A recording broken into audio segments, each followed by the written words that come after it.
النهارده هنعمل احلى كنافه بالسمنه البلدي زي المحلات بالظبط. ولو عجبكم الفيديو ما تنسوش تعملوا لايك واشتراك في القناه.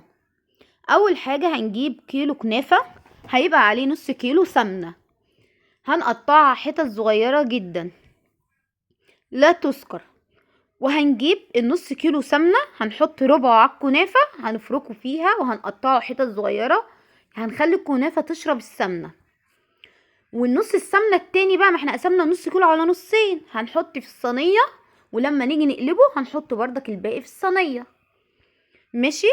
وبعد كده هنقطعها حتت صغيره، هنجيب بقى الصينيه هنحط فيها السمنه، وهننزل الكنافه اللي احنا فركناها بالسمنه البلدي ومعلقتين سكر بودره. يعني هنجيب معلقتين سكر بودره، هنقطعها بقى حتت صغيره، هننزلها في الصينيه زي كده وهنقعد ندوس عليها.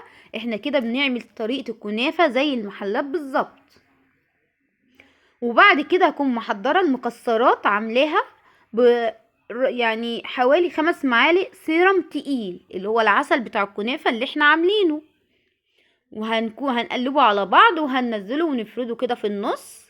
هنكون احنا اصلا محضرين العسل اللي هو كيلو سكر، عليه كوبايتين ميه، عليه عصرة ليمونة، ولما يبقى يخلص خالص، هو طبعا عسل الكنافة بيبقى تقيل، هحط كيسين فانيليا ومعلقة سمنة بلدي عشان خاطر تدي للكنافة ريحة جبارة.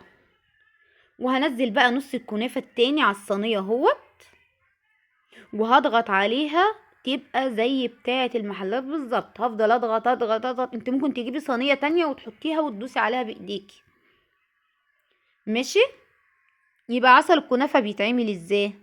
هنجيب كيلو سكر عليه كوبايتين ميه، ولما يستوي براحته اللي هو لازم يبقى تقيل يعني فوق الوسط بشويه، هعصر عليه ليمونه،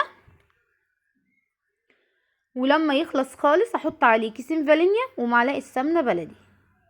انا دينا اهوت حطيت النص التاني بتاع الكنافه، هكون محضره بقى السمنه احطها على الوش عشان تديها اللون.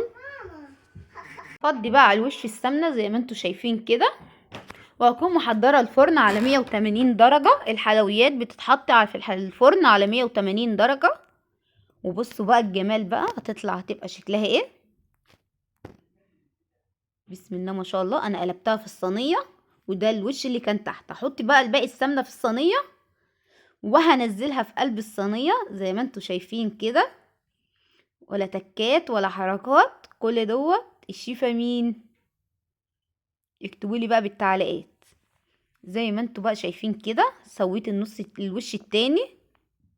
بصوا الجمال. هكون بقى محضره، لازم العسل يكون بارد عشان خاطر ما تعجنش معاكي، العسل يكون بارد. يعني الكنافه تبقى سخنه، العسل يكون بارد. بصوا بقى بسم الله ما شاء الله، كده تبقى احلى كنافه، احلى كمان من المحلات، حاجه مضمونه بدون مواد حافظه، طريقه